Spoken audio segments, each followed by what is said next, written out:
Olá, seja bem-vindo ao canal Bioresumo. Eu sou o professor Mariano Ciccone e na aula de hoje nós iremos falar um pouquinho sobre ciclos biogeoquímicos, tá?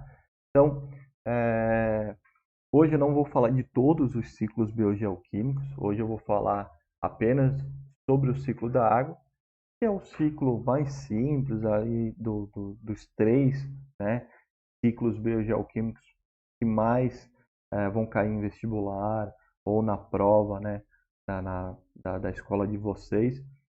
Então, hoje nós iremos iniciar a parte dos ciclos biogeoquímicos e irei falar em específico hoje sobre o ciclo da água, tá ok?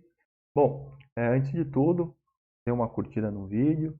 Quem não é inscrito pode se inscrever no canal, tá ok? Eu vou aqui compartilhar a tela com vocês para ficar mais simples a apresentação. Então aqui, ó, nós estamos vendo aqui a parte dos ciclos biogeoquímicos, tá? Eu vou começar a explicar aqui o que são esses ciclos biogeoquímicos. Então, primeira coisa, né? Essa parte, esse conteúdo, nós vamos aprender lá no ensino médio, dependendo da escola de vocês, o material que vocês estão utilizando, vocês podem aprender ou no primeiro ano ou até no terceiro ano, vai depender muito da escola que vocês estudam. Mas iremos aprender na parte de ecologia, tá? Por que na parte de ecologia? O nome já tem aqui algumas informações, né? Ciclos biogeoquímicos. Então esse bio, né, vem de seres vivos, né? Biologia de seres vivos. Esse químico, lógico, de substâncias químicas, né, que podem ter no ambiente, que seres vivos possam produzir, ou substâncias químicas que seres vivos irão absorver ou eliminar, tá? Então, por isso os químicos. E geo aqui, pessoal, normalmente o pessoal confunde com geografia, mas é de parte geológica, tá? Então, ciclos biogeoquímicos, ele vai envolver ali as substâncias químicas que estão no ambiente físico ali, seja no solo, seja na água, seja no ar, não importa, tá? Mas essas substâncias químicas estão no ambiente físico e irão interagir com os seres vivos, tá? De alguma forma, tá? Eles irão interagir com os seres vivos. Vocês vão perceber que nós temos aqui os três principais ciclos biogeoquímicos. Existem outros, mas para nível de ensino médio, nós vamos sempre trabalhar com esses três ciclos aqui. Então, o ciclo da água, o ciclo do carbono, o ciclo do nitrogênio, tá? Coloquei também aqui na ordem, né, do mais simples para o mais complexo. Então, o ciclo da água é um ciclo biogeoquímico muito simples, tá? Vocês já trabalharam muito esse ciclo da água, principalmente no ensino fundamental lá, pessoal, tá? É muito comum vocês é, estudarem bastante o ciclo da água no ensino fundamental. Muitas vezes vocês iniciam, né, o ciclo da água lá no ensino fundamental 1, tá? Quarto ano, quinto ano. Depois vocês vão aprender um pouquinho, né, do ciclo da água na matéria de ciência, no Fundamental 2.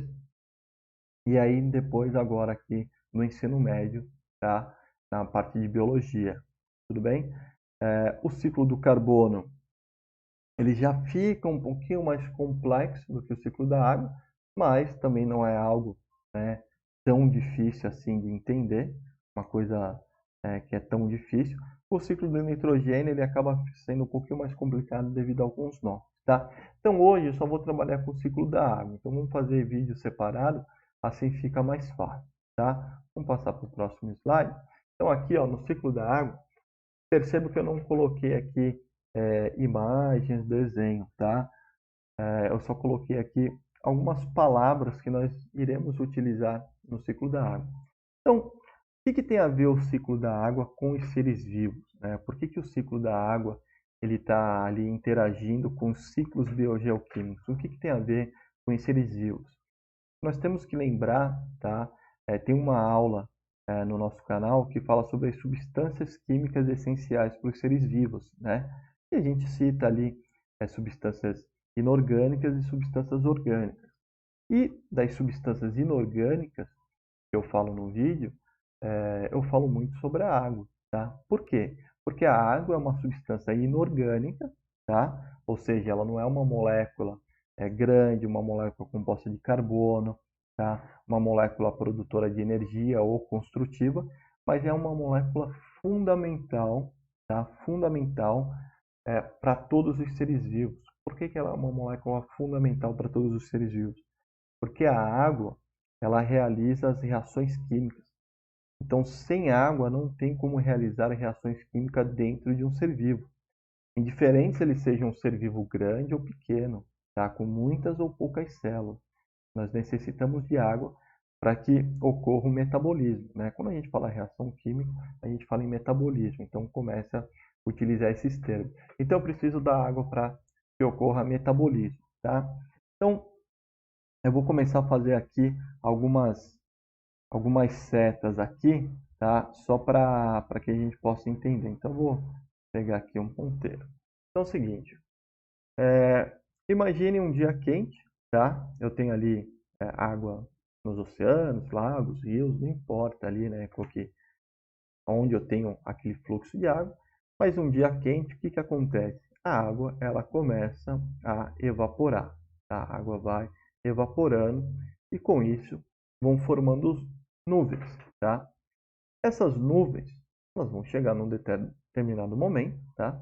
Essas nuvens, elas vão ficar carregadas e vai ocorrer a precipitação, tá? Se for no ambiente, tá? Onde não seja muito frio, ela vai precipitar na forma de chuva, tá? Ou se for num ambiente muito frio, ela vai precipitar na forma de neve, tá?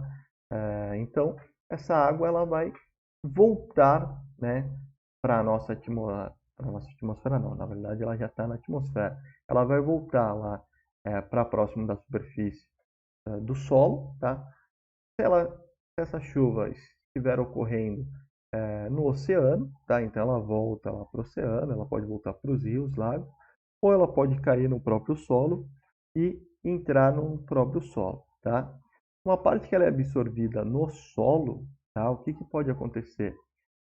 O solo vai absorver essa água, então ela vai acabar infiltrando em alguns lugares no solo, e nesses lugares a água pode chegar ao que a gente chama de água subterrânea, tá?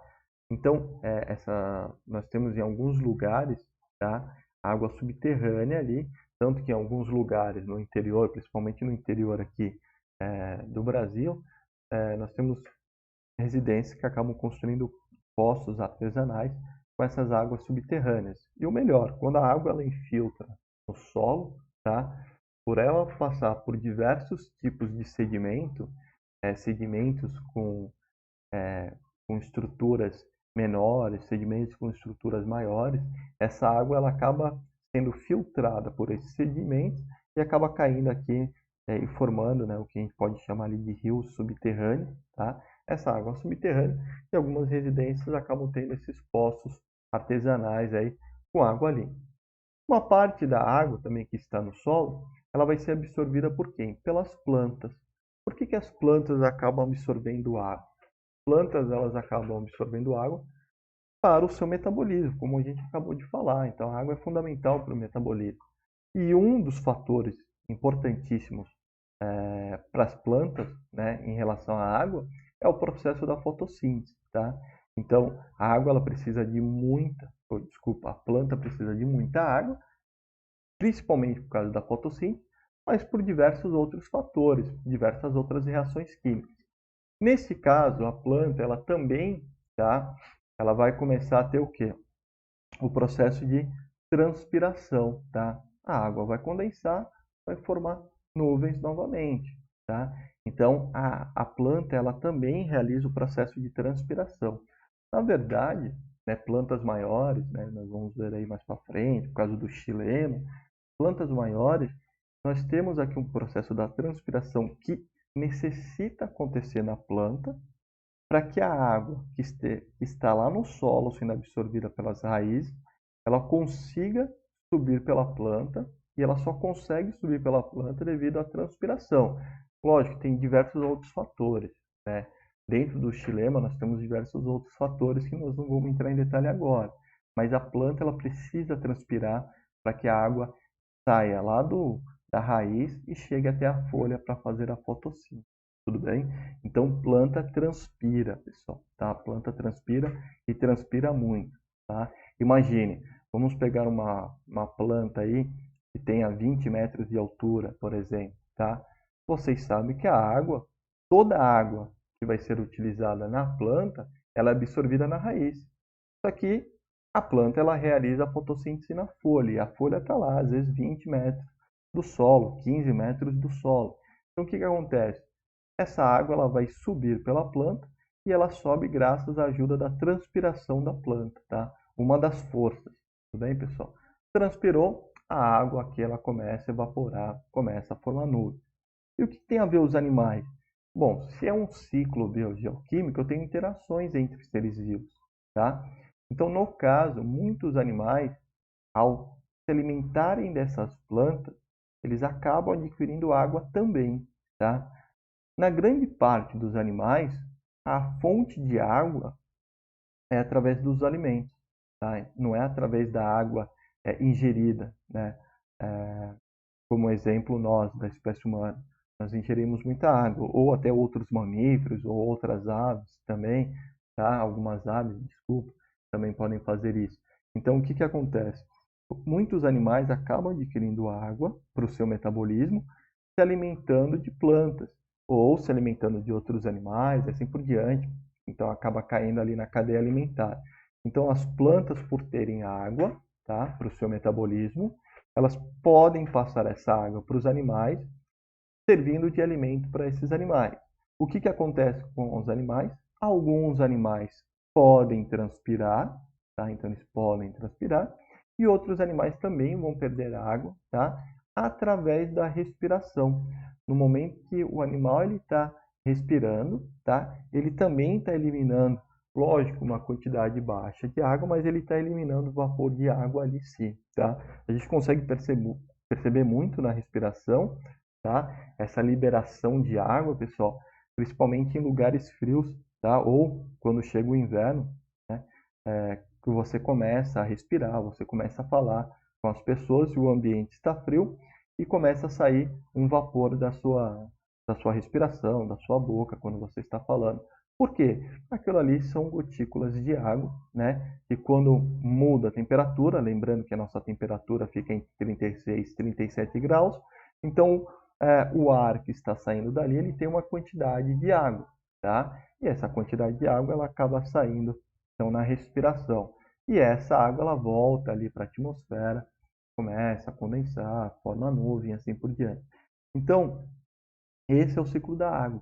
Então, o ciclo da água, ele necessita acontecer, ele precisa acontecer para que a água possa retornar para os lugares de origem, né? Oceanos, rios, lagos, lagoas, água subterrânea, temos que ter um pouco, principalmente no solo, por causa das plantas, e as plantas estão relacionadas diretamente com os animais, tá? E o que vai para as plantas, para os animais, também volta para a atmosfera pela transpiração ou pela respiração, tá?